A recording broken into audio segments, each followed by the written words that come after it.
Good morning, friends, and shalom, and blessings to you all in the name of our Lord and Savior, Jesus Christ. Welcome to this episode of Unapologetics, the show where we are unapologetic about apologetics, and I am your host, CJ Cox. We got a very good episode planned for you today. I actually have a guest who has been gracious enough to join us on here, so we're going to try and blaze through these channel housekeeping things very quickly so we can get straight to our guest. So I want to remind you guys, we were supposed to have a new series aired yesterday. Unfortunately, it's a little bit difficult to get everything all set, and make sure it's written well and all that kind of stuff. So it'll probably actually be posting today. And I appreciate you guys' patience with that, but nonetheless, we'll be coming here soon. We got an open mic tomorrow. Tomorrow is Friday. Tomorrow is Friday. So we'll have an open mic tomorrow night it's going to be Friday, of course. If you guys are interested in that, definitely consider showing up. Should be around 10 p.m. Mountain Time. Also, Saturday, we'll be airing an episode of Hogsmayak again for Pentecost. And next week, we actually are going to have two interviews on August the 10th. Both are going to be with, David Roll's not a Christian. Anyways, we'll be talking with David Roll at 10 a.m. Mountain Time. Going to be discussing his new books, Legendary Kings. And then later on that same day, we'll be talking with Chris Date about physicalism. That'll be at about 6 p.m. And again, that's Mountain Time.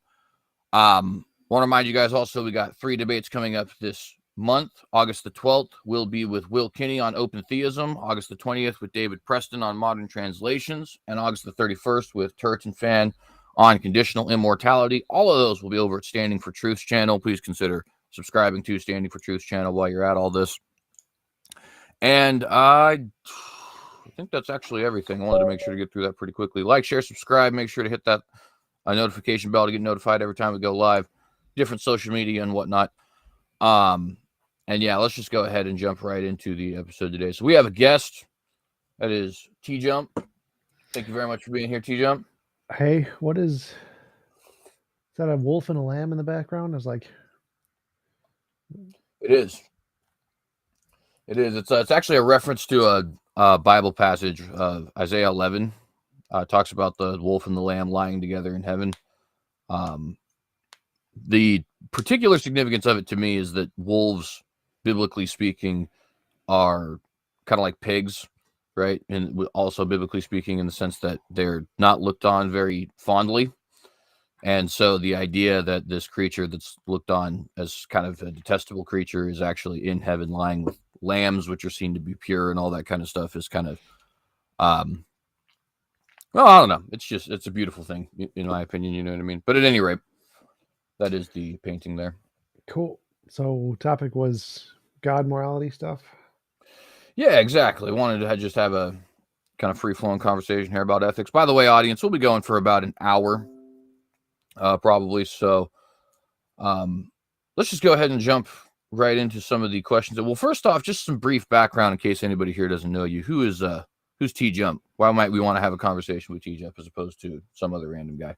I am a professional bathtub salesman, a very famous bathtub salesman. I do lots of sales of ceramics, and I sit in comfy chairs often. For sure. And of course, you would be probably most well known for some of your debates on Modern Day Debate, right? I think my first debate on Modern Day Debate was actually with you. It might not have been first, might have been second or third, but either way, very early in there. Sure. So you have your own kind of like ethics system, right? Based off of imposition of will and things like that. Is that correct? Yep. So if you wouldn't mind, explain a little bit about that. What exactly is the, first off, what's imposition of will for the audience's sake? And second off, what is the importance of it to your ethical system? I know it's probably a little bit obvious, but just in case anybody's unaware.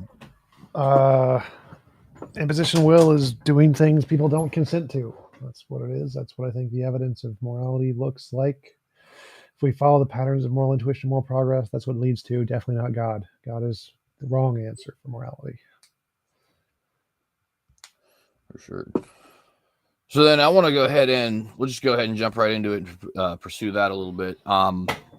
Would you say that all instances of imposition of will are immoral, or is there like asterisks there? Involuntary, all involuntary impositions of will. So with things like, for example, prison, Yep. do you have well, and let's just actually ask that as an open-ended form instead. What do you think what do you think should be done for somebody who has committed some kind of egregious crime, murder, sexual assault, anything like that? Obviously, we impose Well, it just their shouldn't will. be possible. It just shouldn't be possible for that to happen. That's what a moral universe would look like. But so in our own universe, though, do you have a way you would want to Doesn't preferably matter. deal It's with that? irrelevant to morality. So morality is the world where it can't happen. So prisons aren't relevant to morality. What objective morality looks like is what the perfect universe looks like, not what our universe looks like. So they're separate questions. Has nothing to do with morality. What we should do to prisoners. It's a pragmatic question, not a moral question. Would you still, on that note, then, would you still agree with the pragmatism of it, like separated from the moral question? Is it still a pragmatic thing to do? Is it in line at least with morality? It's not a moral thing. It's a pragmatic thing. They're separate completely. It's definitely pragmatic. It's definitely not moral. So, and that's an interesting thing because I think most people would probably consider that explicitly moral. In other words, most people I think would probably say something along the lines of that's the whole reason we throw them in jail in the first place is to have justice served and something like that. Nope, that's typically not what people say. So in the polls and philosophy, that's actually immoral. Justice is immoral. It's more out of necessity, not morality. It was pretty demonstrably shown by Sam Harris and his models of, well, if we could just cure them, we just let them go. Well, and to be clear, I think more specifically when I was saying most people, I think I'd be referring to just lay people, not necessarily philosophers. So was I. So like the polls show that justice is immoral. Punishing people is immoral. If we can cure them, the moral thing to do is to cure them and not punish them. All right, and that's I think the first place where I would disagree, not on the polls themselves, although I haven't actually ever, I guess, seen that. But so for me, I think I would take the position that the punishment of evil is in and of itself a moral good, or at least a moral better, for kind of a weird term. It does seem to me like if you are in a position where somebody's committed some egregious crime, that crime does actually have some kind of almost like a wage to it that needs to be punished. I'm sure you'd have a problem with that, right? So, well, yeah, kind of there's what would that the sixth grade. We proved that one wrong. Two wrongs don't make a right. Well, is that so? I guess then my question there would be: is that something that's just proven, or something that people have, I guess, just said? So, and let me give an example of that for the audience sake. Well, warfare is obvious. Jump on that real quick. There's no evidence of objective morality. There's no like proof of objective morality. The best evidence is just a product of evolution. So when we're talking about which model is the better model, we're talking about which one best explains the data, best answers the moral dilemmas, and that kind of thing. And so you can say, right now, the best explanation is evolution explains all of morality, and there is no objective morality until one of the models makes novel testable predictions. And until then, the answer is evolution caused it. And then if we're trying to say, well, what is the best contender for objective morality, then we're talking about the coherence of the model and which model is better. And so you never prove it, right? The best we can do is say, I guess, to try and put percents on it. There's like, let's say there's a 10% chance morality is objective or something. Of that 10% chance, which model is the most likely one to be the top 10%? And that's the closest you can get to proof. So my model is closer to being proof than the God model. The God model is like negative 7%. It's like as wrong as you can get. But if we're talking about potential contenders for an objective model, mine definitely has significantly more basis and evidence than the God model.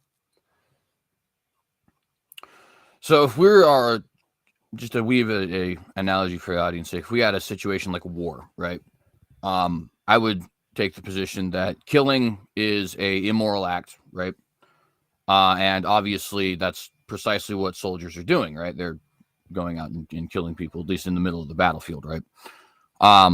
Now in that situation, chances are you're in the war for some reason, right? Obviously, there's plenty of wars that happen for no reason, but let's just take something that's obvious to most people, like World War II. You got somebody attacking Pearl Harbor, there's your reason. So the following in the not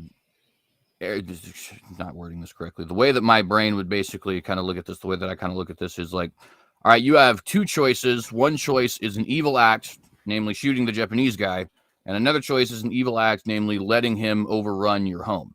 So you're stuck between two different immoral acts, but one act is more immoral than the other. In other words, there's values you could attach to each of those moral facts, and one of those moral facts is going to outweigh the other, namely protection of you and your own. To me, that just seems to be the nature of objectivity, right? One is of lesser value than three. Three is of lesser value than one. If those aren't objective, then that's not necessarily true. And you could actually give an example of that, like, for example, in sports. Wait, well, it's correct that for there to be an objective measurement system, they have to be objective, clearly. But right now we're saying that there is no evidence they're objective. There's only evolution. That's the only empirical evidence we have to explain anything regarding morality is evolution. And then we want to say, well, which model? Say evolution is 90% chance of being correct and explaining everything about morality, and there's a 10% chance morality is objective. Then I'm moral realist, you're a moral realist. So we're fighting within that 10%. We want to say, well, who has the better explanation to qualify as that 10% chance? And so there is no objective evidence. All we're doing is just saying what is the best explanation of the data we can give, given our little 10% corner of the data. And so there isn't objective evidence that morality actually has these numbers that are true, independent of stance, independent morality. So it's a separate stage of the debate. The first one is if you're talking about objective evidence, evolution wins. It beats both our models hands down. Second stage is, well, which model, if objective morality does exist, which model is more coherent, and the God model or the non-God model? No, right, and I certainly wouldn't disagree with the notion that, we don't have like scientific proof or anything, or mathematical proof or anything like that would demonstrate to us morality's existence, right? But what I'm saying is, if we assumed that 10% were true just for a moment, and we had two different moral facts, when we have other things that are objective, like I think, I guess there is an open debate as to whether or not numbers are objective, right? But nonetheless, gravity, world is not flat. So there's objective things for sure. Yeah, right. And when those things are objective, you can start to like deduce things like their value. And the reason I use numbers is because if we take the value of numbers, 3 is an objectively greater value than 1, right? Now you can fudge that by way of, like, for example, a sports system. In golf, you want less points, right? Whereas obviously in football, you want more points. So those individual systems have created their own numbering rules in such a way that 3 is no longer more value than 1 or something like that. But if you're just talking, typically you have $3, that means you have more dollars than $1, right? You have sure. We can give numbers to things, and we can't always measure objective things, but we can assign numbers to them, sure, as like a representation. Right, and so Genius Tracks asks, he's making fun of your closet. He's saying you're streaming from your closet. He says, ask CJ if that's this J.C. Penney's changing room. It is actually a closet. I'm not going to lie. It's a more enclosed area, so it makes me sound a little better. That actually makes a lot of sense. Thank you.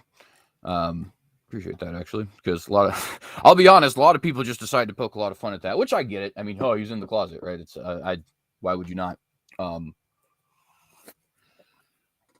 Anyways, so the main reason I use the numbers thing is not necessarily to make any sort of a claim about numbers or anything like that, right? It's just simply to say, if I were to have a system of objective numbers, I could say definitively 3 is more than 1. But if those weren't objective, if 3 could mean 10 or 12 or 87.1, then I can't necessarily say that, right? It depends on the particular rules that are being laid out before me. And in the same way, I kind of see things like morality, where you can be put in a situation if you have two moral facts where one fact has greater value than the other. To get this back to our prison question, that would mean the reason it's morally good to imprison somebody, in my view, is that the alternative is worse. And we can say the alternative is worse because both are objectively have some objective value. But that can't say doesn't it. make sense. So, like, say stabbing a baby or punching an old lady. Now, one of those is objectively worse than the other, but that doesn't make punching an old lady moral. It's still immoral. It's just it's a necessary evil. So if you have to choose between stabbing a baby or punching an old lady, it's not moral to punch the old lady. It's just a necessary evil because it's the least evil you can do in the situation. It would so given your definition, it seems like punching the old lady becomes a moral thing, which is why I don't subscribe to utilitarianism because I don't think that doing the lesser evil is moral. It's just still evil. So, and obviously, good point. I think that the issue that I tend to have with that is a lot of times when we get into these consequentialist kinds of dilemmas, um, we are put into situations where it's not just you have like a choice between the two, but if you don't, excuse me, if you decide not to do one of the things, then the other thing almost oh my goodness, again, necessarily follows, right? So, like for example, with the um, military example there, right? You either have the choice of stopping the opposing army, usually with force, or of letting them overrun your area there, right? Yeah, Um, but I'd see that as the same as the punching the old lady versus the stabbing the baby. I don't see a difference between those two. So the fact that you're choosing the lesser evil doesn't make it a moral action. It's still just a lesser evil. So killing someone in self-defense, you're still doing an evil. We can prove it's an evil because is there a more? If you were an all-powerful being, would there be a more moral option? Well, yeah, you could just teleport them or teleport yourself away or make yourself ethereal or give yourself a personal force field. There's infinitely many more options that are less bad than just killing the person. So it's definitely not a moral action that you're doing. It's just a less evil action. yeah, see, and I don't even necessarily disagree. It's just I think that there is something to be said about doing the right, or we'll say less immoral thing, given the situation, right? Um, and now, obviously, you wouldn't subscribe to the Bible, but there is a Bible quote talking about, if you know to do good and don't do it, then that's evil. I'd say that that's a fairly, Christian or not, I'd say that that's a fairly correct assessment. Well, I definitely wouldn't You agree with that part. So that part's wouldn't agree? like that would mean that if you have the option to do something moral, say like I could give all of my money to charity right now and help poor people, I'm not doing that, therefore it's immoral. That would seem wrong. It seems amoral that I'm not giving my money to charity. So I could do a moral action, which is give my money to charity, give all my possessions to charity, and I'm not doing it. Is that an immoral action? Well, by your quote, it seems to imply it would be, whereas by moral standards, it seems like it would be amoral. It's not immoral to not do something moral. It's only immoral if you do an immoral action. Yeah, see, and I think that's an interesting area of disagreement because I think I would disagree there. I think that if I were to have a situation where, I have expendable income and I'm not giving that in any way to somebody who is going to benefit Mm. from it, that does seem to me to be morally wrong. And in order for our world to be as perfect as it could possibly be, it would seem like that it would seem like I would have to be doing something to help out those less fortunate than me. Now, it's immoral in a different way than actively committing immorality. In other words, it's more passive. Whereas if I were to go out and slap somebody, that's obviously active. Um, but it does seem to me to be a action where good could have been taken, good was not taken, and as a result, there is more suffering in the world. That seems to me to be relatively immoral, I guess, is just to use the same word we've been using. So, for example, if someone was infinitely powerful and was watching a baby die of cancer and could help them and didn't do it, that would be immoral. I actually, yes, I would say that provided that there was, now I'm a Calvinist, so I do believe that there is reasons for certain things that go on in this world, specifically foreordained reasons. So my answer there would be, obviously contingent upon that fact. So if there, for example, you have the baby drowning, I would say that there is some thing, whatever thing it happens to be, I don't know. I unfortunately don't have prophetic insight, that causes that to be necessary, or perhaps causes it to be for the greater good, or however you would want to say it. The exact way that the Bible puts it is all things works together for good for those who are called according to his purpose. But you kind of get the idea that is being set forward there, right?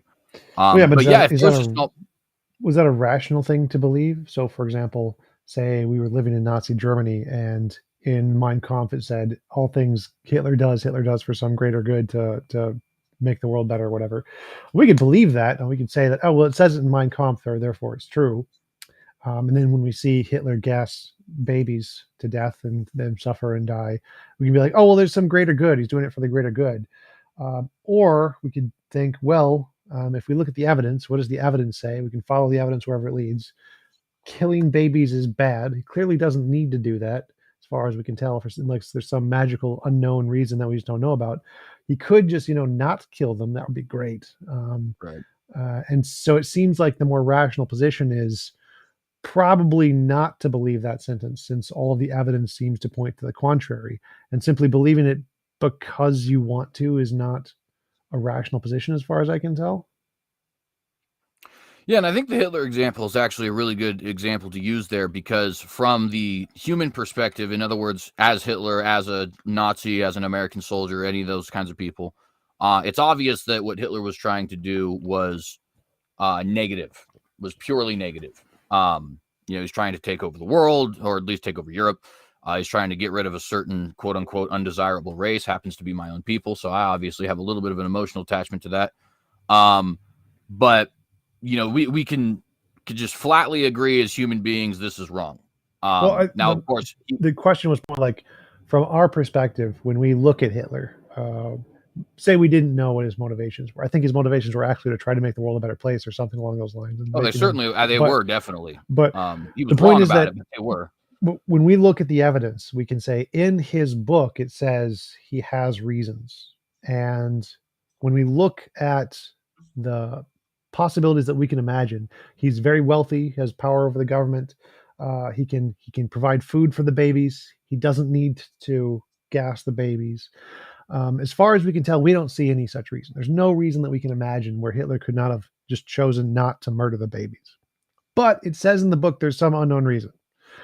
Should we trust the book that there is some unknown reason that is just out there that we can't imagine, even though it's clearly possible for us to imagine lots of other alternatives? Or should we probably say that's probably false, given all the evidence we have, given we can clearly imagine alternatives where this is not the case? It seems like the reasonable explanation is not to trust that, or that we don't have any evidence to trust that, and all the evidence is to the contrary. Yeah, and I think that with somebody who is a human being, that's likely true. Now, I would add the asterisk of, if you accept his social Darwinism, then I think he probably was working for the quote greater good. Now, I don't accept social Darwinism, and so I would reject that outright. But if you have a social Darwinist worldview, and you have the ability to get rid of things like mental handicapness, or even just not very athletic people, like if you could create a world where everybody was, Randy Moss or Tim Tebow or something like that. From a social Darwinist perspective, that would be perfectly moral, and in fact would definitely be good. And I don't know if they would have an alternative to doing it, other than perhaps, maybe now, almost 100 years in the future, we are able to do things like, what do they call that? There's a term for it, but basically when you edit the baby in the womb. Gene modification. Yeah, there you go. Thank you. But the question was more like, from our perspective, you can forget whatever the motivations of Hitler might be. Say we just don't know. The only evidence we have is we have a book that says he has some unknown reasons that justify all of his actions, and we have our imagination. We can clearly see, if I had the power Hitler had, if I had the money Hitler had, clearly I wouldn't need to drown or to gas babies. I'd be like, nope, we're just not going to gas the babies. We're going to feed them. We're going to let them go. We're not going to gas them. Seems like a very plausible option. If I was in his situation, I could clearly do this. And so in this case, is it rational to believe what the book says? And it doesn't matter who this is talking about. It doesn't matter if it's talking about Hitler or God or Dumbledore or magic leprechauns. It doesn't make a difference what it's talking about. The question is if we are comparing, there's a sentence in the book that says there's some unknown reason that justifies these heinous actions, and contrast that to our knowledge that we, if given this power, could clearly do something differently and less immoral. Which is the more rational thing to trust? Oh, and Yeah, and I think the ultimate point I'm trying to get at is that I completely would agree with your example with Hitler, and I wouldn't with God. And I think the situation of the Holocaust is a very interesting example. So if we were to have a divine perspective, which nobody does, right? But in 1925, what we would not have known, that Hitler also himself would not have known, but that provided a God does exist, God would have known, is that the end result of this is going to be a litany of incredibly positive things. So, for example, the stateless people being abused here, namely the Jews, are going to have a state by the end of this. The fractured and very isolationist world is going to be open to each other after this. A lot of people are going to have incredibly advanced technology, bringing themselves out of what is essentially their own extended dark ages after this, like Russia, Ethiopia, Saudi Arabia, all these other kinds of places. So, but the Bible in doesn't other say words, any of that. So like the Bible doesn't give any of the actual reasons. It doesn't say these are the reasons of that he's doing that. So it doesn't give any examples of what the future examples are. So all we have to go off of is our knowledge and the sentence in the Bible where he says there's some justifiable reason. Charles asked, "What is social Darwinism?" I think he means eugenics in order to call out weak or bad genes. That's like what I think he means by yeah. eugenics. Also, Mel Via says, "Huge Vikings fan. I appreciate that CJ mentioned Randy Moss. Super chat. Thank you." So the argument here is that I can imagine not gassing babies. It's very easy. If I was in Hitler's position, I could not gas babies. I could do it very clearly. If I was in God's position, I could very easily cure all cancer with the snap of my finger, all powerful being and all. And so, given my current abilities of my intellectual capabilities, I can see, given the power that the leader has, whoever the leader is, I could clearly do things differently. And whatever hypothetical positive good you can imagine, I can get that and without cancer. No child cancer. I can get whatever positive good you could ever imagine. Anything you could ever say, I'm going to be able to say, I can get that without child cancer. And so the fact that it says in the Bible, there is this unknown magical reason that no one can ever imagine that uh, justifies these heinous actions doesn't seem to make sense, because no matter what action you could ever list, I can always get it without child cancer and pretty much anything else. I can get pretty much any positive good no matter what you list without any involuntary imposition of will whatsoever if I was an all-powerful being. And so it seems irrational to trust that sentence. It seems much more rational that it's just wrong and it's something that either God is lying or that people made it up because they wanted to believe in their God had justified reasons even though it didn't exist. And so it seems like the rational thing to believe here is not that the God genuinely has some kind of unimaginable reason that we can never ever comprehend. It seems much more likely that no, we can actually just solve this. If we had all power, there wouldn't be an excuse. Well, I don't know if it would be necessarily unimaginable. I think that would be one thing I'd want to briefly push back on, only because it does talk about things which are relatively vague, certainly, like all things work together for good, right? Or for and those are specifically for us. All things work together for those who are called according to his purpose. There's also the God has made all for his own glorification, even the wicked for the day of destruction. That's in Proverbs. Now that's a little bit, I think, less vague than just your own good, but even the own good instance, I think that is something you can see in the different events through history. Like I said, with that example of Israel, Wait, what was the Israel does. what was the greater good thing? So the first quote is from Romans. It's all things work together for good for those who are called according to his purpose. Well, And I then got there's that part, but I meant so my argument is that any greater good you could ever possibly logically possibly express, I can, if I was an all-powerful being, I could get you that good without the drowning of the babies.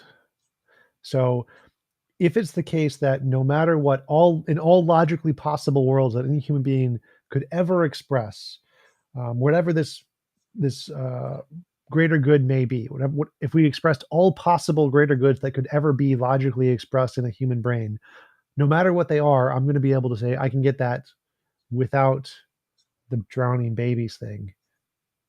if I was an all powerful being, and I can just give you a method of how to do that.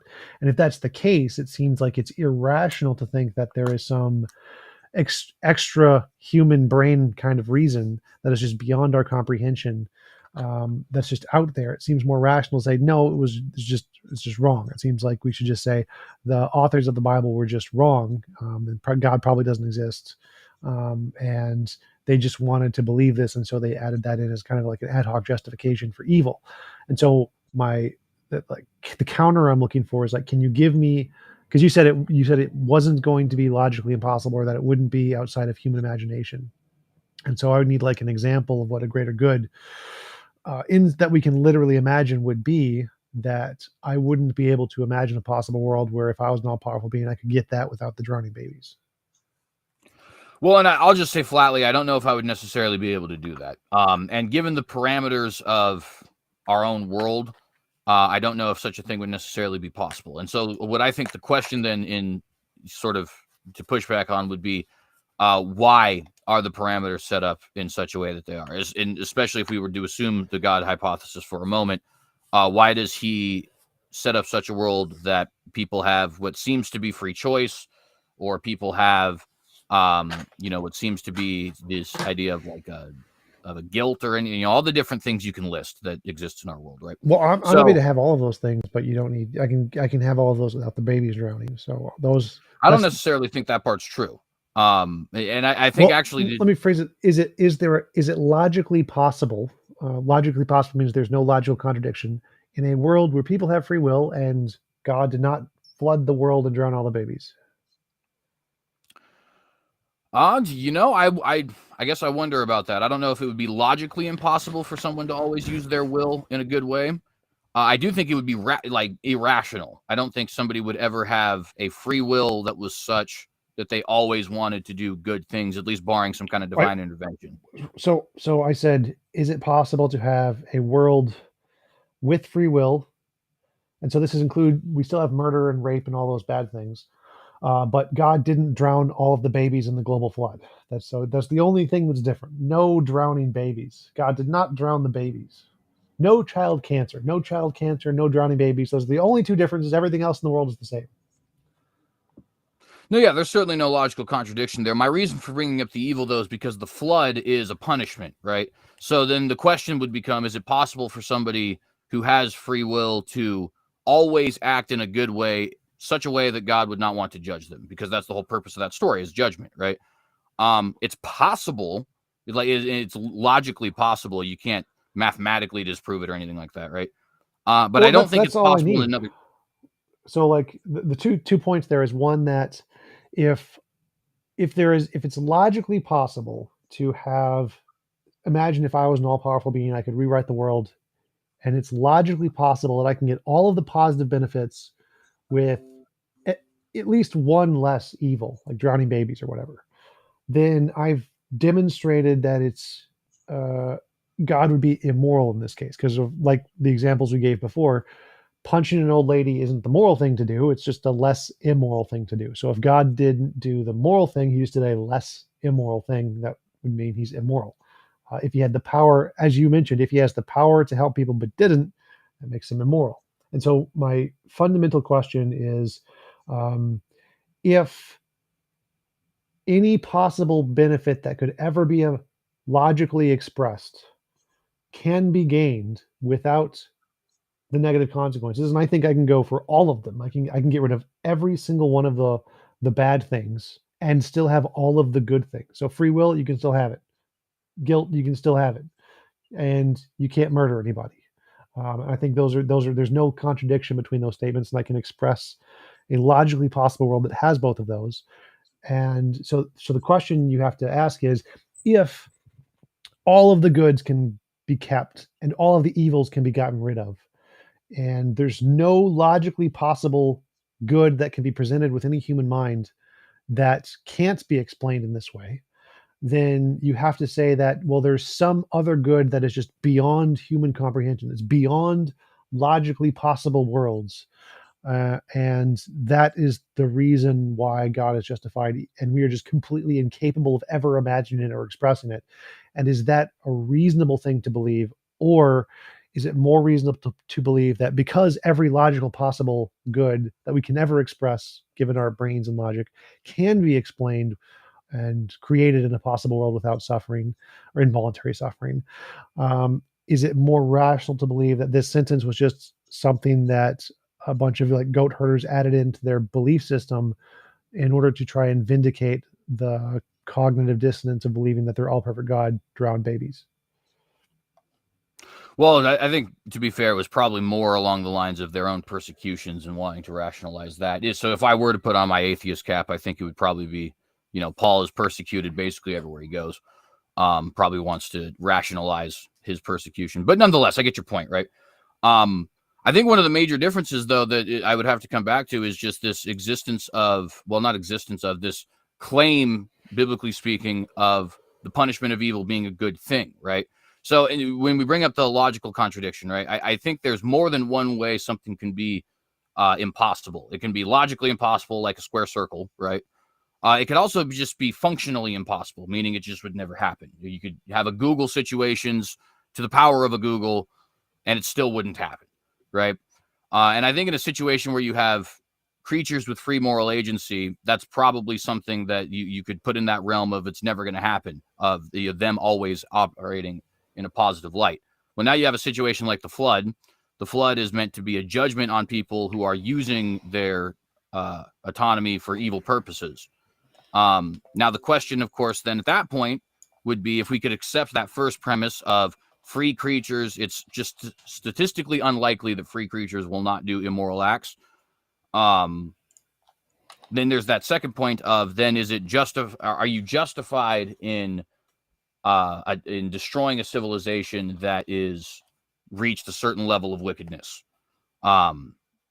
And I think given the parameters of our world, namely given a world where he's decided we do have a level of free moral agency, I do think it's compatible this level of free moral agency, but nonetheless, it is still there. All the different things that would go into it, like guilt and divine plan and stuff like that.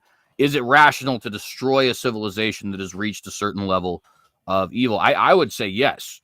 I wouldn't see anything morally wrong with the taking out of like a Nazi Germany or a Confederacy, or in the case of the flood, the entire world having got to such a point that they are committing whatever acts that they were committing. It's not real specific as far as what was going on. It does say the world was filled with violence. So whatever it was violent. But I think you probably get the point I'm making. I think that Well, the punishment not itself, exactly. So, like, the reason I bring up the babies is because essentially you're saying God punished the babies because of all the evil on the planet, and that doesn't make any sense. The babies clearly didn't do anything. Like, you can't be a baby and be a rapist or murderer. Like, God, it doesn't make sense to say God flooded the world to punish all of the innocent babies who did nothing wrong. And so you can't say that the flood was a punishment for evil because the people he punished were innocent of evil. And then the second thing you mentioned was that free creatures, you said there's no way to create free creatures who won't not act on their desire to do evil or something along those lines. Like I can do that easily. I can say you can have 100% free will, but um, everybody has a personal force field. So even though you may want to murder somebody and you may try your best to murder somebody, it's physically impossible. So you still act on your desires. It's just physically impossible for you to murder anybody. And so you still have all the free desires and you can act on them as much as you want, but it's physically impossible for the action to actually have an effect on another person. So I can have all of that easily, as a logically possible world I could create. So I can have all the positives of free will and all the positives of guilt and all the positives of immoral desires and none of the murder very easily. So I don't think that really addresses the question. well, I think that would kind of destroy the parameters of our world, though, wouldn't it? Because, like, for example, if we have personal force fields around, I mean, you couldn't even give your brother a hug, Yeah, you could. or You can turn it off. intimacy with a woman or something like that. Yeah, you could. You can turn it off. So Well, if you could turn it off, then you the could force field, hypothetically murder somebody, right? the force field only applies to non-consensual actions. So if you consent to it, then it's totally fine. So it's a consensual force field. It only stops non-consensual actions. So sort of like just a mental thing. Would it just like recognize, hey, I'm consenting to this. Hey, I wouldn't. Is that kind of where you're going with the idea? Just so I know. There's many ways to accomplish that, but God, all powerful being, so that's not really a challenge. It's not really a challenge to the question. So we can do that in lots of ways. I'm all powerful. Of course I can do that. Well, and it does seem to me to be, and of course, here we are, we're talking about, hypotheticals, but for the record, if we were to have this kind of a hypothetical situation, I'm sure I could imagine a situation where I could trick somebody into getting their force field off, thus allowing me to murder them. In fact, I think that's one of the major ways we had. Just think like the recent, Me Too movement. Not to get into any of the politics of it. Well, just to clarify, so the force field's operating system is run by God's mind. So God's mind is omniscient; it knows everything. So the person may not know that you're trying to kill them, but the force field does because it's run on God's mind. So there's no way for you to trick God's mind to make the force field accidentally shut off. Sorry, I think you might have paused there a minute. Did the last words you said off? Yes, the last word I said was off. All right, then I heard everything. Yeah, and so in that kind of a situation, I guess that's certainly a possibility. He could have done that if he wanted to.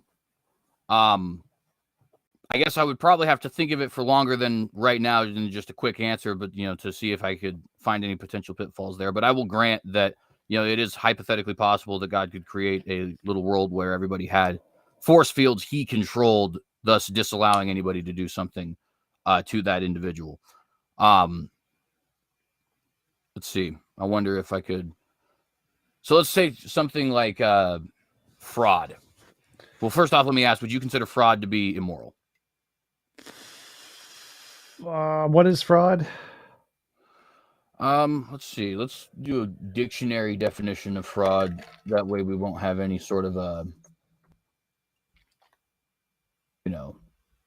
argue about the potential definition here. So, wrongful or criminal deception intended to result in financial or personal gain.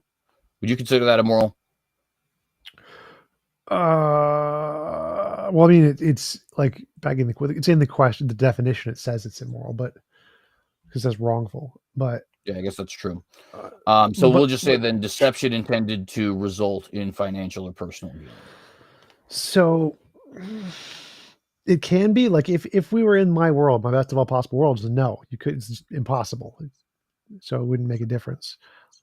So the way I would design the world, if I was the all-powerful being, I would say everybody gets to design their own universe, and you get to have a full list of all possible actions, and you get to put each action on either an allowed list or a not allowed list. And any of the actions you put on the allowed list are things that you consent occurring in your universe. So if someone puts fraud on the list and they want to allow it, that's fine. They can do that. But if it's on the not allowed list for someone's universe, well, then it be like the personal force field. It would not be possible to occur in that universe. And so even if you would like to count it as an immoral thing, I can still have that and have it be impossible and still have all of the free will. So I do notice, though, in that situation, you say that we'd each have kind of like our own little universes, right? So it's kind of like it's almost like almost quasi-divine nature in a sense. Not in the sense that we're like actually gods, but in the sense that we are kind of dictating what goes on in our own bubbles. Well, greater than our own bubbles, I guess, in our own universes. No more than you have in any given computer game. So it's not like you actually created the universe. You don't have God creation powers. God just gives you a tablet with a bunch of computer code on it, and you can just select the options. So it's still God doing all of the work. You don't have any extra powers. You're still exactly the same human you are now. The only difference is that God is allowing you to select the options for your universe, like ice cream. Well, right, but in the situation, what I mean by quasi-divine isn't that you're like replacing God or anything like that per se, as much as it is just that you end up being the demiurge of your own universe. Well, through his power, certainly. I forget the word, quasi-divine when I mess with my video game settings? Well, your video game setting is fictional, though, right? In other words, you're not really interacting with like a physical being when you go in your Minecraft game or whatever. I play Minecraft, so that's why I use that example. You go in your Minecraft game, you see a creeper. That creeper's not real. It has no consciousness of itself, right? You're not interacting with an actual being. Whereas if you had the ability to control your own universe, any beings you interact with would be real. Any animals you interact with Well, would be so real. right now it's just you in the universe. So there's only one conscious being, and it's you and God. And so the universe has no consciousnesses in it. It's just we're setting the laws of physics here. The laws of physics are not conscious. So you setting the laws of physics in your universe of murder not allowed, rape not allowed, fraud allowed. There's no interaction with any consciousness there. So it's exactly like the video game analogy. It's not. You're just making the settings of the video game. That's it. You're not interacting with anybody. Right, but eventually you will be, right? That's the intention of having things like you can't murder. Obviously, you're not going to say you can't murder if there's not going to be any conscious creatures around, or any creatures in general, I should say. Right. So like if I design a video game and I invite someone to play my video game, I'm now interacting with another conscious agent and they are abiding by the rules of my video game. Well, so let's say hypothetically you had nobody who wanted to interact with you and play your video game, right? Now you have the ability to kind of mess with your own universe. Do you have the ability to create somebody who would want to No. interact with you? No? No. So then it seems to me that in that situation, you're not really capable of and I guess a video game would even be a good way to compare that. You're not really capable of doing anything greater than what you're just capable of doing in your own day-to-day life. Like, for example, I could set up the rules of my house. Yeah. And if nobody wants to be under the rules of my house, they just have to not show up, right? Yeah, exactly. But that could happen in our own world, right? Yeah, exactly. So then what would make that something that we need, like a hypothetical world to create? In other words, if this because world it was goes created, it goes further. So like murder is impossible. You can put it on the impossible actions list. That means like if someone was in your home, it would be physically impossible for them to murder anybody. That would be great. We should have that. That would be a great feature to have here in the real world, but we don't technically have the technology to do that yet. We will eventually, but we don't yet. And so the reason we need this hypothetical is to say, if I was an all-powerful being, then I could allow you to select all of the actions, to give you a list of all possible actions that can occur and let you choose which ones are on the allowed and which ones are on the not allowed list. That would make it physically impossible to do anything on the not allowed list, as opposed to it just being like voluntary. So if someone comes into your home and your personal home, and your rule is they can't murder you, well, they're choosing to abide by that rule, but they can't. They're not physically prevented from doing so. Whereas if in your universe you've set one of the rules as it's physically impossible to murder somebody, well, then they literally wouldn't be able to do it even if they wanted to. So that would be the difference. fair enough. That's a good point. Obviously, you can't physically force somebody not to do something without like restraining them in some way. So, Oh yeah, and just to clarify, it wouldn't be like forcing them to not be able to do it. It'd be like personal force field. So if they tried to stab you, you just have a personal force field come up. So it's not like you're literally restraining their actions or physical actions. You could, if they volunteer, you could set your universe up that way, and if they, as long as they consented to it, you could do that. But also, I wanted to say, J&W says CJ is one of the better theists. Who's complimenting you in the chat. Appreciate that, J&W, very much so. This has been a great conversation so far. In fact, we're already almost done with it. We're 48 minutes. Yeah, I can probably go for a little longer. I think I have to check one of my next convoys, but I'll let you know. Yeah, for certain. So I gotta kind of want to pivot a little bit, unless you want to continue to explore this thought, in which case I'm certainly down. But I did want to ask a question about. I just like put a pin in it. That's a weird statement, but so my main contention here is that if all logically possible potential reasons, greater goods that humans could ever imagine can all be explained as in a possible world as I can get that and I can do it without involuntary suffering, then it seems like it's irrational to believe that there's some other reason outside of human, like beyond human imagination, that exists. And so the more plausible explanation is that probably there isn't such a thing, and we should probably not accept the Bible's explanation there. And so unless we can provide some kind of humanly coherent, logical, greater good that we can't explain away in a possible world without suffering, then it seems like it's irrational to believe that sentence in the Bible that God is justified for drowning babies or whatever. Yeah, and I think, and to clarify, part of the big reason I think you would say that, right, is because of the fact that you would say that the punishment of immorality is not in and of itself a moral thing or a moral positive, right? It's something that, to reiterate what you had said earlier, just shouldn't exist in a moral world, on your view. Is that right? Sort of, but I think that would be a separate topic. So I think like if we can agree, for example, cancer is not a good thing, tornadoes, whatever, rocks falling on people, any example of something that is a not perfect universe. If we can create a perfect universe without that one thing, and I think we can do it without any involuntary, because I think involuntary imposition of will is the principle of morality. So I think we can create a universe with no involuntary imposition of morality and still have all of the good God thingies, the good God reasons, whatever they happen to be. But you can pick whatever principle you think is the moral principle.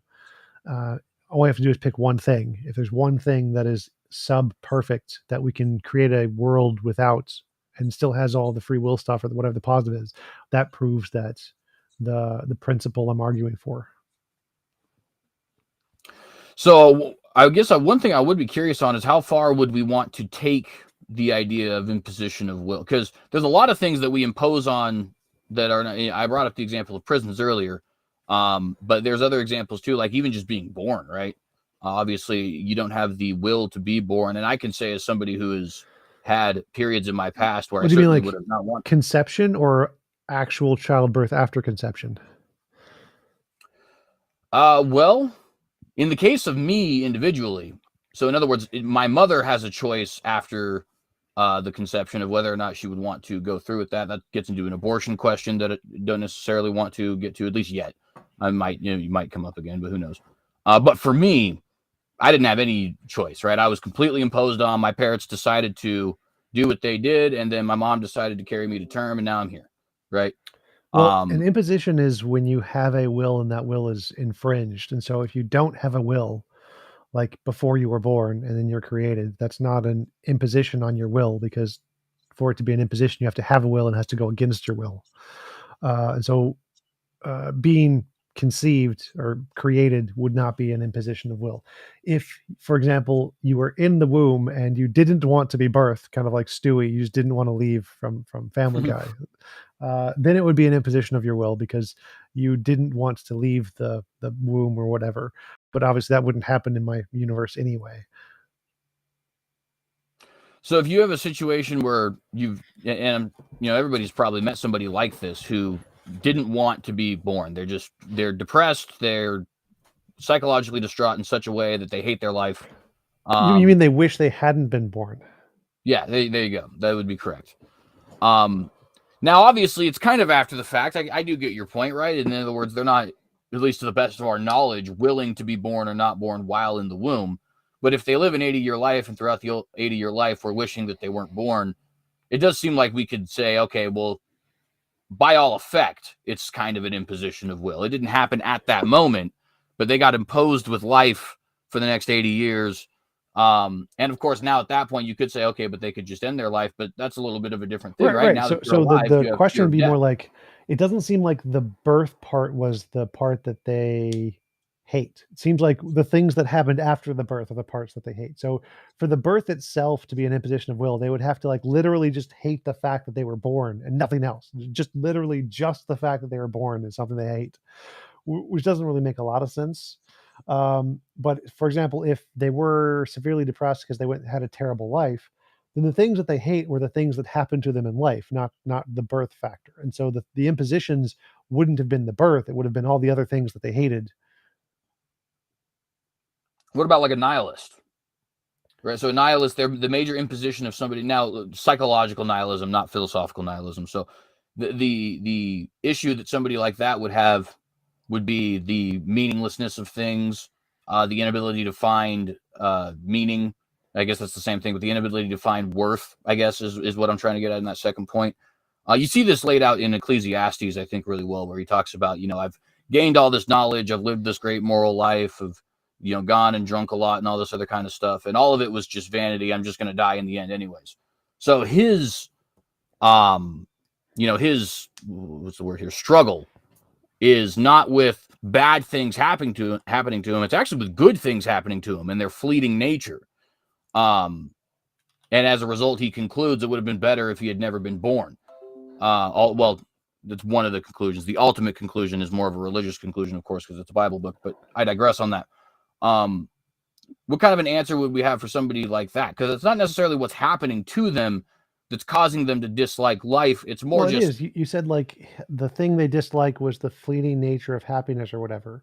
And so the fleeting nature of happiness is the thing that's the imposition on their will. They don't want it to be fleeting. They want it to be permanent or whatever. And so in that case, in my universe, you just make it permanent. Snap your fingers, make happiness permanent. There you go. It wouldn't, again, it wouldn't be the birthing part that is the imposition of will. It would be the fleetingness of happiness. so. I guess that would be an interesting kind of thing. Would you say that death is an imposition of will? If you don't want to die, yes, of course. Yeah. So yeah, so then I guess you'd probably then Right. conclude that in your world that it would be immoral to die, right? I guess that'd be Yes, it's immoral to die against your will. I accidentally just banned someone on Twitter. I gotta go fix that real quick. My bad. My bad, guy in Twitch chat who was chatting, and I just accidentally banned you. My bad, guy in. So that's a very interesting kind of thing there. It is a very interesting thing. I want to think about it more. I like the fact that we've explored this because I've talked to you about morals before, and I've never gotten to properly explore what you mean by imposition of will. So this has all been very good. Is this not just kind of a complicated version of subjectivity? That's one thing I do want to kind of. That's what I was kind of. So when something is objective, just take like the color of my sidewalk. It's gray. It's objectively gray. At least if you're, a human being seeing with human eyeballs that function, it's objectively gray, right? I guess you could be colorblind and it might look different, and you might be a shrimp and see in 16 colors. But any human being with a functioning mind, with functioning eyes, or anything like that's going to go out, they're going to see the sidewalk, they're going to see it's gray, right? Now, it seems to me like that's not the definition of objectivity that you would necessarily be rolling with, because different wills can have different ways of being imposed. So, for example, death might be good, but it also might be bad, depending on what the individual will wants. Yeah, so like euthanasia, if someone wants to die, that's moral to help them die. Right, so it seems like that's kind of it's almost like what's the Rick and Morty quote? That sounds like X with extra steps. It kind of sounds to me like subjectivity with extra steps. So everything is moral subjectivity means there is no objective moral principle, and mine absolutely has an objective moral principle. It's any involuntary imposition of will is immoral, and so it's not, that principle is unaffected by any opinion anyone ever has. That's a universal principle, so it would not be subjectivity. There are obviously some subjective preferences people have, and those preferences can affect what actions you do to them which are moral or immoral, but the objective principle is the same no matter what anybody thinks. Is that the only objective principle then? Would be to so in other words, there's nothing. So any involuntary imposition of will is immoral. Voluntary assistance of wills are moral. Those would be like the description. I'm sure you could boil it down to one principle. Yeah, and I guess the point I'm getting at with that is just that it's not like, when a theist typically would conceive of objective morals, it's like a list of do's and don'ts, kind of. You're not really operating with a list of do's and don'ts per se, as much as you are, does it follow this principle or does it not follow this principle, kind of thing. Right? Those would be the same. So in mine, the don'ts would be don't impose involuntary impositions of will, and the do's would be is do voluntary assistances of will. And so it would still be the same. There's just like in Christianity, it would be like do God's nature or something, and don't do not God's nature. And so you can still boil all of the different laws down to one principle. But that doesn't make it subjective. I mean, in Christianity, I think it does make it subjective because it's based on God's will. But the fact that there's only one principle doesn't make it subjective. Yeah, and I think from the perspective of a theist, it seems subjective, but I think I can, you do obviously have at least a principle, so it's not just completely random. I guess I would say there's like levels of the objectivity here in a way, but what would you say to somebody who it is in their will to want to impose on somebody else's will? So classical example is a serial killer, right? That's what they find fun for some reason. Who knows why? There's a big psychological thing to go in there, but I wouldn't say anything to them. It would be impossible for them to act on it. Would that be an imposition of their will? No. Why not? Because wills only apply to yourself and your property. So your will doesn't have jurisdiction over another person. So if I willed to punch you in the face or something, My will doesn't, it's not an imposition on my will that I don't get to punch you in the face, because there are two wills in that scenario. And so for it to be a non-imposition of will, all the wills involved would have to consent to the action. So in the case of a just the principle itself, any involuntary imposition of will is moral, those only apply to your will and your property. And since you are not my property and you are not my will, I it's not an imposition on my will that I don't get to punch you in the face.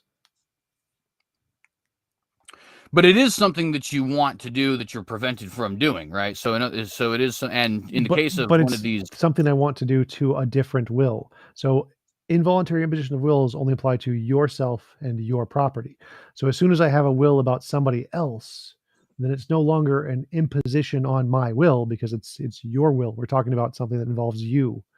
And so the principle, any involuntary imposition of will, only applies to yourself and your property. And as soon as you include another will, then it's no longer your will. It's not an imposition on your will.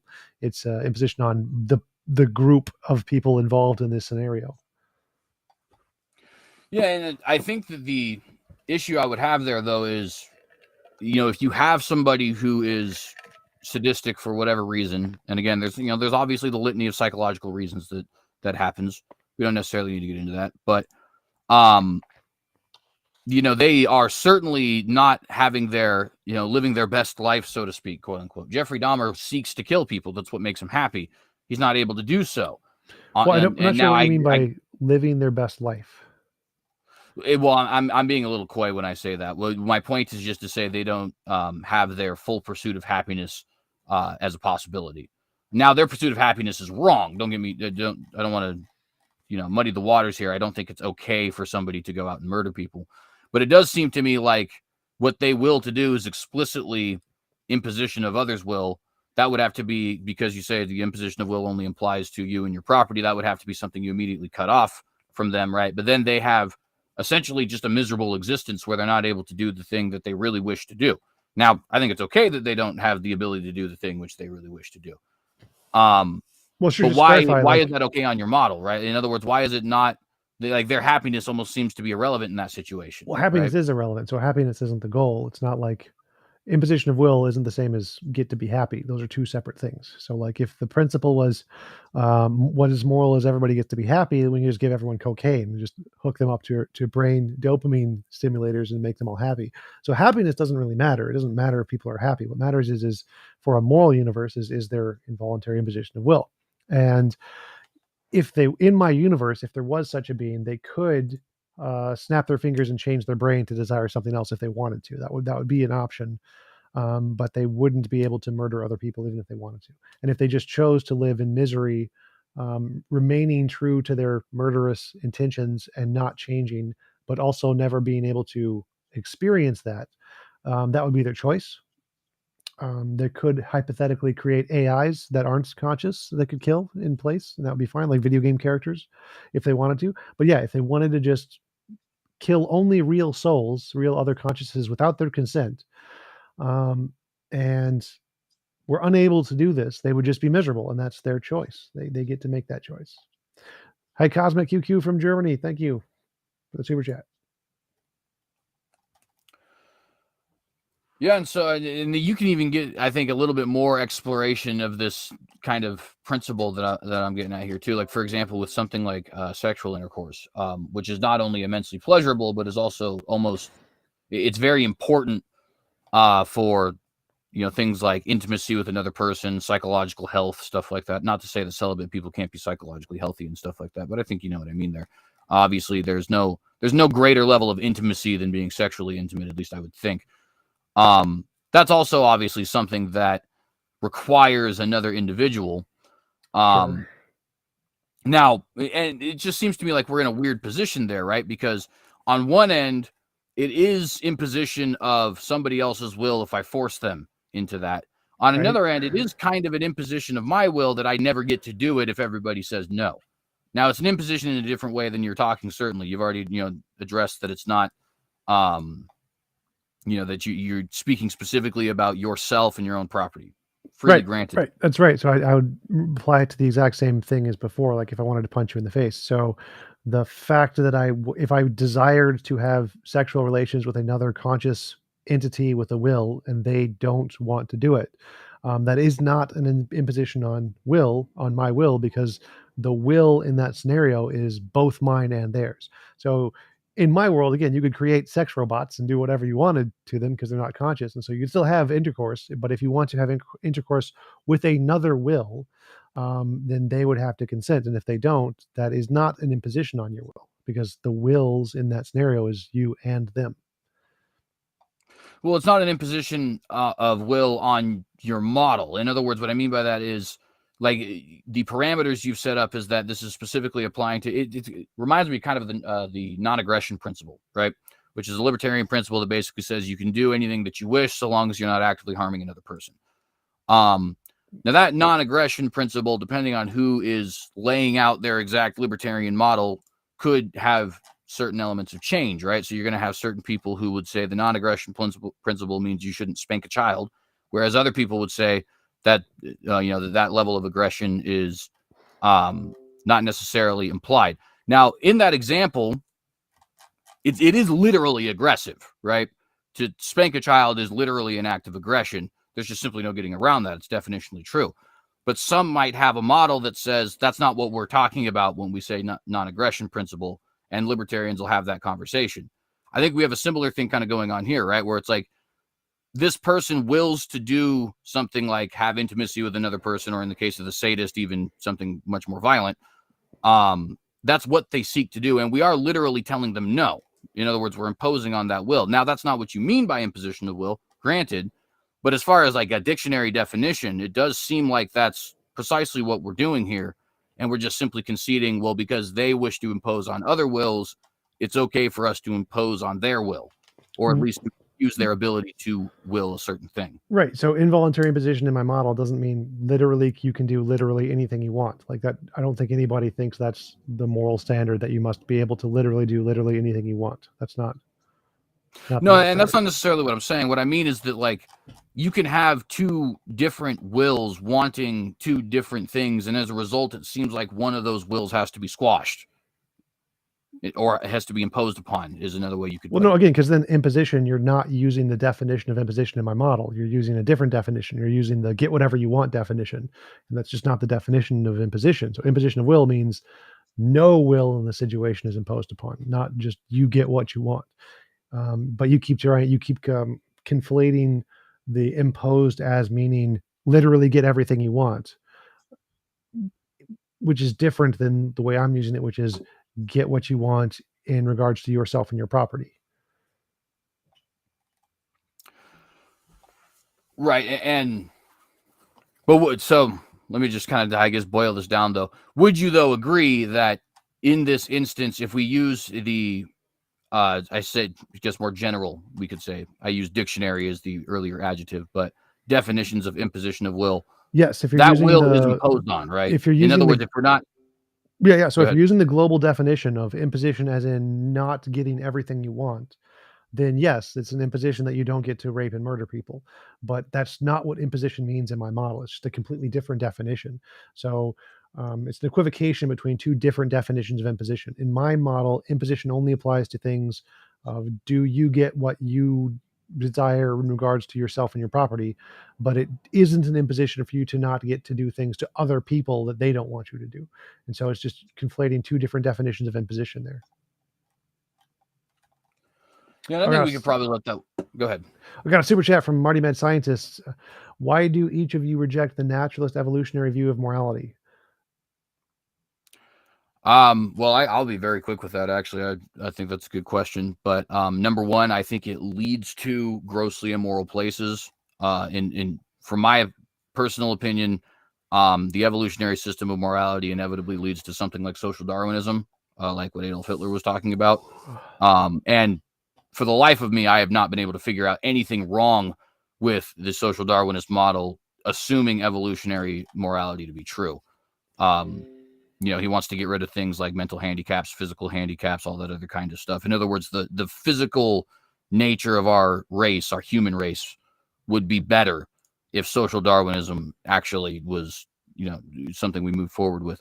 Now, I've never had a conversation with social Darwinist philosophers, but I have had plenty of conversations with like biologists and stuff like that, or just atheists here, like Negation of P, Matthew Steele, people like that. And I have noticed that's consistently a hang up for them. In other words, whenever I ask that question, whether it's Negation of P, Matthew Steele, Michael the Canadian Atheist, etc., they always say, you know what, that's a good point. I don't know if I can necessarily answer that question. Now, they're obviously not professional philosophers, but what it tells me is that it probably is true. What's the question? If the evolutionary model of morality is true, how do we avoid something like social Darwinism, which just from a physical perspective would make the species better? Right? It would make us taller, it'd make us stronger, it'd make us get rid of things like mental and physical handicaps and stuff like that. That's obviously greater evolution. Yeah, right? I mean, pragmatic. So like social Darwinism, or if naturalistic evolution was true, then morality is purely subjective. It's not objective. And so it wouldn't be moral to eugenics people, but it would be pragmatic. It would pragmatically work to generate better people. But that wouldn't be a consequence of evolution, because evolution doesn't say anything's moral. It just says morality is a product of evolution, and nothing is morally correct or morally incorrect. And then that would lead to the fact that whatever our intuitions guide us towards is the correct interpretation of evolutionary morality, which would be not eugenics. So we tend to think that intuitionally eugenics is wrong, and therefore evolution has given us the intuition that we shouldn't eugenics people. And so it would be to go against evolutionary psychology to eugenics people, because the intuitions that it gives us are to not do that. I think that could be true for some. To be honest, I think we're a little bit biased in the West because we live in such a, kind of peachy keen kind of world. But like, for example, in the rest of the world in the 21st century, 2022, here on August 4th, a lot of people don't actually think that. China, and in fact, a lot of people in places that are very advanced, like China's got they're not primitive by any stretch of the imagination. They just simply don't seem to have much of a care for things like mass death and stuff like that. Now, there's reasons for that historically, right? They've had a lot of mass death go on. There's a massive population. They have a lot of really detached philosophies like Buddhism. Well, do you think, I mean, the government kills people, but do you think, I mean, most of the people think it's immoral what they're doing. They just can't speak out against it because they also get killed. So it's not like the people of China are okay with eugenics and are okay with imprisoning people. It's mostly that they can't speak out against it because they'll be killed themselves. So I don't think like the morals of the Chinese people are okay with eugenics. Like the Chinese immigrants who like live in America aren't okay with eugenics. The Chinese immigrants to other countries aren't okay with it. So I think it has more to do with the political climate than the moral climate of Chinese people. I would say it's more of a cultural climate. In other words, I think that the history of mass death and philosophy in China, combined with the population, combined with the way that they're raised, which of course is a consequence of the state, leads people to have a very detached view of life in such a way that it's like, okay, this isn't necessarily problematic for us. And I think that's something you can see very often. In fact, even in the West, you have something like abortion. Culturally, we have a detached view of that. Whereas, for example, in Afghanistan, you're certainly not going to, right? Their culture is such that they would value life in the womb very strongly, primarily because of things like, Islam and, just other different cultural factors in there. But my point there is just to say there's obviously nothing inherently wrong about, Chinese people or anything like that. But you can have that history, you can have that culture, you can have that philosophy lead you to such an extent that you don't really find anything necessarily immoral in these actions. Well, I wouldn't, because I've met a number of Chinese people. My dad went to China, and I don't see that in the Chinese people. So I need more data to try to confirm that Chinese people are okay with eugenics, because I don't think they are. I'm pretty sure that moral progress and the evidence we have of moral progress throughout all societies everywhere in the world is a pattern against that. I do not see that. Well, I guess I would just want to ask kind of a pretty straightforward question. If it wasn't something that they were okay with, how could it happen? And I know the Because the answer would be, government well, shoots people that disagree. That's how it happens. It's right, like, but why do taxes happen? Because the government's going to put you in prison. It's not like everyone in America is okay with taxes.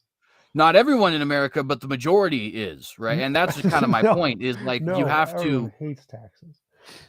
well, let's make sure Like the we're kind majority of of clear people though, are right? Because for, well, like the majority of people are for legalization of marijuana. Marijuana is not legal. The majority of people are for um, abortion rights. Abortion rights now just got overturned in Roe v. Wade.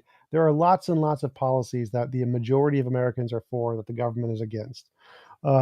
Just because the majority of Americans or the majority of a populace, even in a democratic state, doesn't mean that those policies are going to be enacted by the government. And so it's especially not the case that the majority of people in China may agree on some policy and that policy would be represented by the political uh, group in China. So I don't think there's no connection between the majority of people believe it, therefore the government's going to adhere to it, especially in a totalitarian state like China or North Korea or anywhere with dictators. So I don't think there's a connection between those two. That you can't. I don't think you can draw a connection between those two.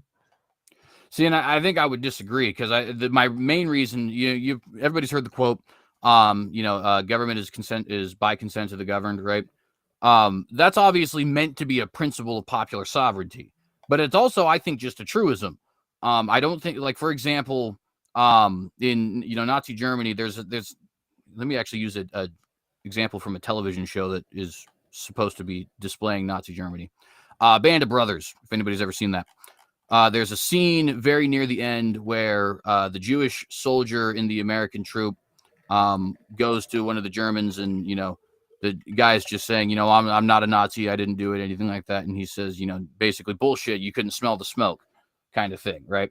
And the sort of underlying assumption that soldier is making in that scene is, if you guys really didn't approve of this, it wouldn't be happening.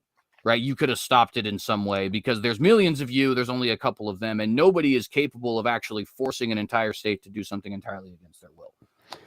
I think that's very, you use some good examples here with marijuana. Marijuana, the majority of people do want marijuana to be legal, and that's the direction the country is going. On a state level, it doesn't seem like the federal government's going to do anything about that anytime soon, even though it's not their place constitutionally, but I digress.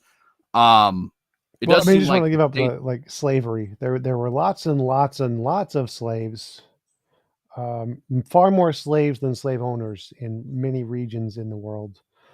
They didn't consent to being slaves, but they couldn't really stop anybody or do anything about it because they didn't have a military. So the fact that there's more people that disagree does not mean that that's going to have an influence on the policies that are going to stop it. It's but just notice with not that how example history too, right? works.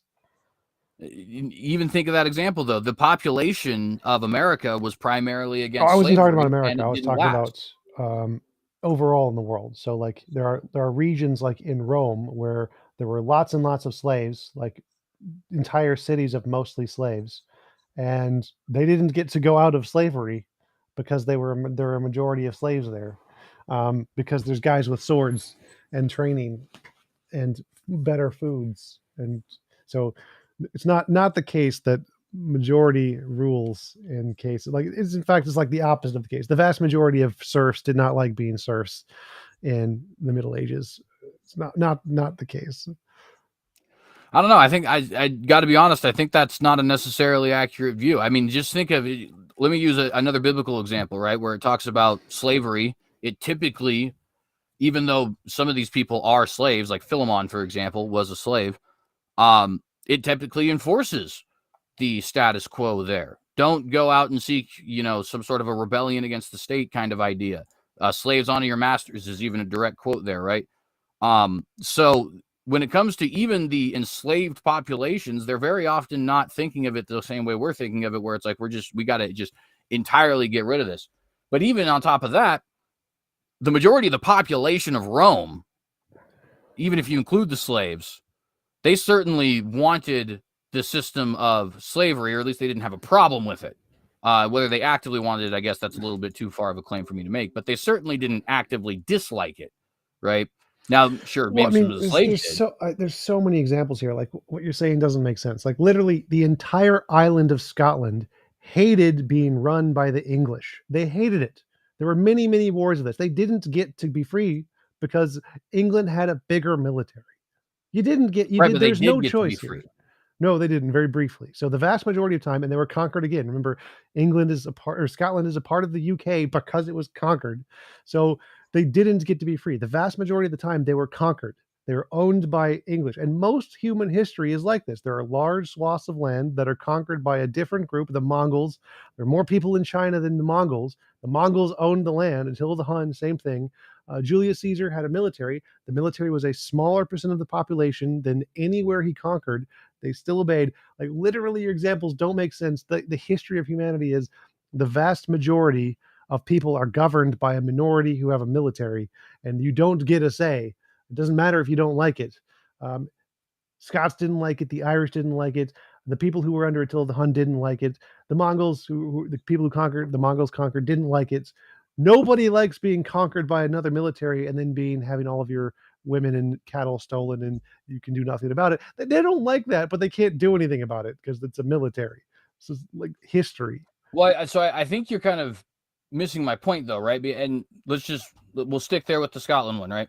So Scotland certainly didn't like the act of being conquered, right? And they didn't like when they were under the rule of England. And so they fought back and they eventually won their freedom. And that's my point. As soon as you have decided, I don't like this thing and I'm going to do something about it, the ruling elites there are going to have a problem. They're not going to be able to actually maintain this system because it's just a simple Well, no, numbers game no, at that point. that's And the part Scotland was free that's for wrong. like Like 500 years they before eventually lost. being Scotland unified. lost more than they won. The fact that they won at one point in time is irrelevant. They lost. Most people who fight against the people with the military lose. Winning is rare. And so Well, your you got to example understand though in that that's not. Scotland, if they don't like it, they're going to lose most of the time and they're not going to be able to change it most of the time. Only a very small minority of people actually win at the end and get freedom. So the vast majority of all of history proves your statement wrong. The vast majority lose. Like Africa, they never got freedom from the British. The British just won everything. American Well, I don't Indians. think that's American true because Indians they're free never. now, right? But American even Indians to stick with. hated the settlers. Didn't get a choice. They were forced to do it. Like all of history is the exact opposite of what you're saying. Well, so let's just stick with the Scottish example for a moment, just to not muddy the thing real quick, right? Scotland was actually independent for almost 1,000 years. Now, with some small areas of not, like, for example, during the time of William Wallace and Robert the Bruce, they had to fight wars of independence because the English had conquered them. But we're talking about like the 1200s, early 1300s, right? But they established the kingdom in, I believe, the 800s. And they didn't end up becoming part of the UK until the Union of the Crowns. Now, the Union of the Crowns only happened because the King of Scotland and the King of England were the same person by marriage rights. And that first person was actually King James, who gave us our King James Bible. So there wasn't any Like imposition of the Scottish people's will there was like this started way before the English. So like the Vikings conquered the Scots, and before the Vikings was the Eskimo conquer the Scots. There was no point in time where they were not being conquered and owned by somebody else. It just doesn't happen. It's just They not were in history. they were independent. I'm telling you, they were independent for almost 1,000 years. The Scottish kingdom, I'm fairly certain it was the 800s that the Scottish kingdom was first established, and it's 1707 that the Union of the Crowns takes place. Now, there is a Scottish War of Independence in between those two dates, which is where you get William Wallace and Robert the Bruce. But it was a very temporary thing, and No. that's But exactly my before point. that was the Norsemen. The Norsemen were conquering all about the 700s and 800s. So there was no time. There was zero time where the people were free. They were all conquered by different groups. It was the Norsemen, then the English and the French. And there is no time in history where the majority of people disagree and they can revolt. Doesn't happen. It's never, ever does that is not a successful model. If you are owned, there's some minority people in power, they tell you what to do, and if you disagree, you die. That is the consensus among history. It just there's no justifiable way to argue that if a lot of people disagree, it'll just change. It's not how facts work. See, I would just disagree with that. I think history demonstrates to us that once the people do get it in their head, they're not going to be ruled by this. An unrulable population is certainly unrulable. And again, the Scottish example is a perfect example of that. I know you were saying that there's no time they weren't free, but it's just not the case. They were free for a very long time. Apartheid South Africa is another good example of this. You had a small minority. That small minority was only able to rule for a time because in the end, once the majority realized we got 90% and we don't like this, is just a simple matter of boom, like that, less than a generation. And all of a sudden the majority doesn't have its power there. And I think that's really the point that I'm trying to make, though, is that culturally speaking, you have to pacify the population to either not care enough to do anything about it or outright accept it. But if you have a population that's actively against something, it's just a matter of time that will inevitably fall. Or you wipe them out and kill them all, which is what more normally happens. Right, but when that happens, notice that you have a different situation, right? You're not, in other words, we're not ruling over the Wampanoag tribe. We destroyed the Wampanoag tribe, right? Yes, and then all of the other tribes take that as an example and don't do anything because they're going to get wiped out too. That's what normally happens. Yahweh tested by fire. Yes, the Eskimos invaded the Vikings regularly. So Eskimos were very violent and they invaded the Vikings. Look up your history stuff. I think that was in Greenland, right? Yep. Yeah.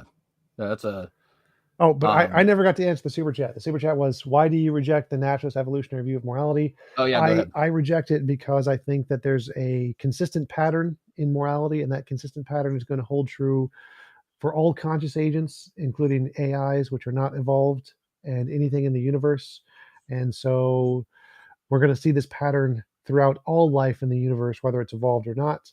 And if that's the case, then it's not a product of evolution. That's why I don't accept it. Let's see here. I do have a question here I want to just briefly address in my own life, which I had about, should morality be enforced by the Noahide laws or a moral system most in conformity with them? No. Just that simple. Noahide laws can be good, but the actual system of Noahide laws is it's a Jewish construct. I'm not religiously Jewish. Ethnically Jewish, but not religiously Jewish, so wouldn't. Anyways, back to our conversation there. I got a few more questions actually. So Vlad asks, yeah, go ahead. Hypothetically, if someone killed your immediate loved one, would you want to take your murderer's life? Sure. So I mean, emotionally, probably yes. I think the deeper question would be, is it just? And in that instance, I would say yes, certainly. I think that the penalty for murder should be death penalty. All right. Captain Rabbit says, CJ, come to the dark side. We have cookies. Well, you know. Cookies defeat heaven. Cookies are better than heaven. Eternal life, nah, go with the cookies. So Jane asks, talking about my morality, if you add that caveat, it would mean that the only wills could act would be amoral actions. No. In this world, you can still do moral and immoral things. You just have to have someone in their universe allow actions that are immoral. So you can allow murder or rape in your universe. It's still immoral, but you can turn up the difficulty on a video game kind of a thing. So if I am playing Dark Souls, I could turn on God mode and make it instant win for me, or I can turn up the difficulty and ask someone's help to beat the boss. They can teach me how to beat the boss, and that would be a moral action. So you can still do moral and immoral actions in the best of all possible worlds if someone consensually allows those actions to take place in their universe. Vlad wants to know what your stance is on January 6th. He's talking about the Trump thing, right? With the, yep. Yeah, okay. I thought it was stupid. I don't think it's an insurrection. I think that's way overblown.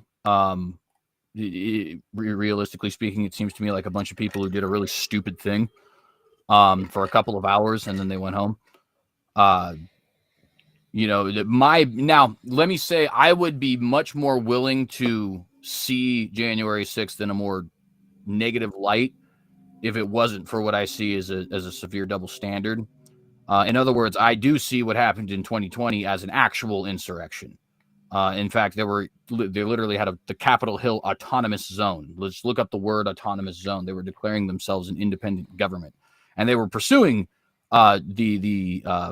different avenues of a government, right? They were going around extorting businesses for taxes and stuff like that. That is a real insurrection. It lasted like a month. What happened to January 6th was a bunch of really stupid people doing something that was really stupid. I don't support them, but I don't think it was an insurrection. Now, would my view of that change if it wasn't for the fact that we have that double standard? It might. I'll certainly acknowledge that.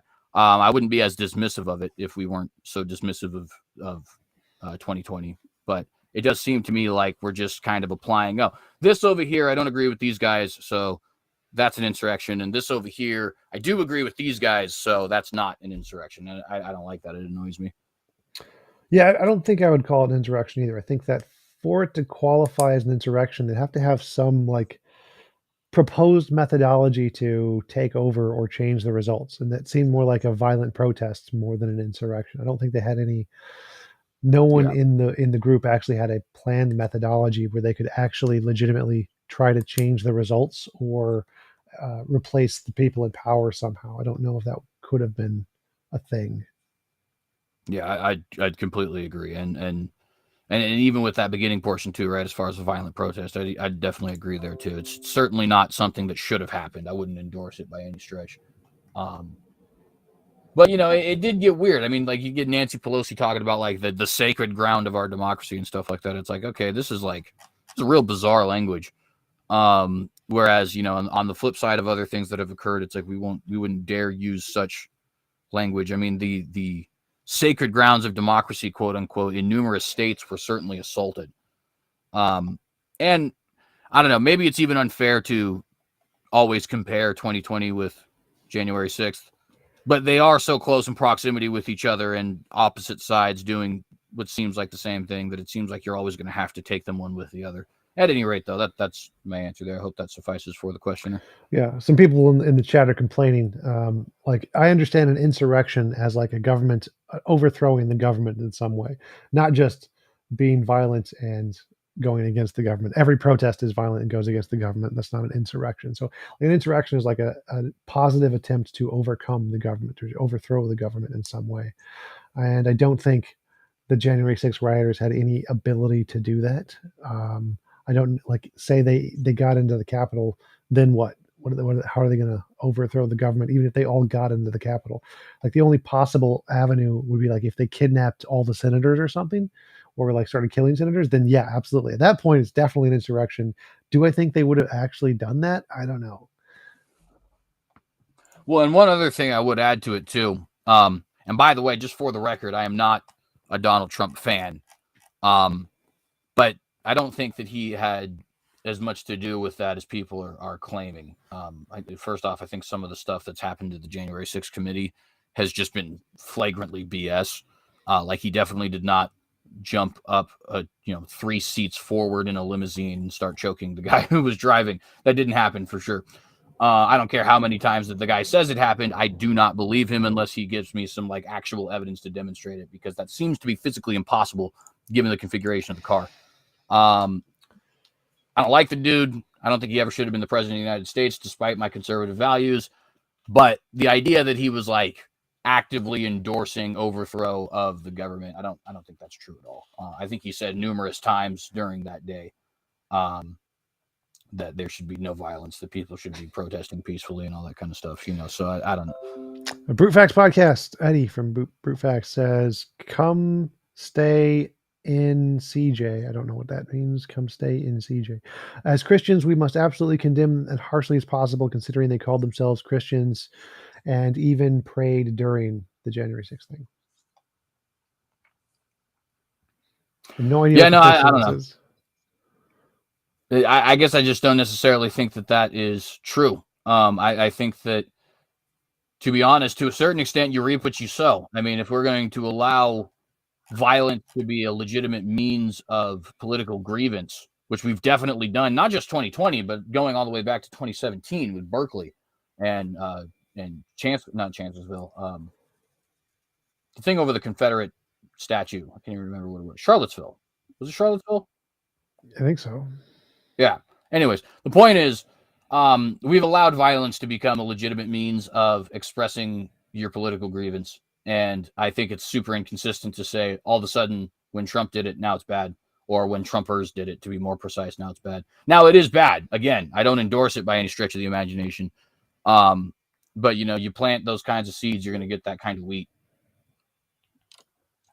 I think that's all I got for Super Chats.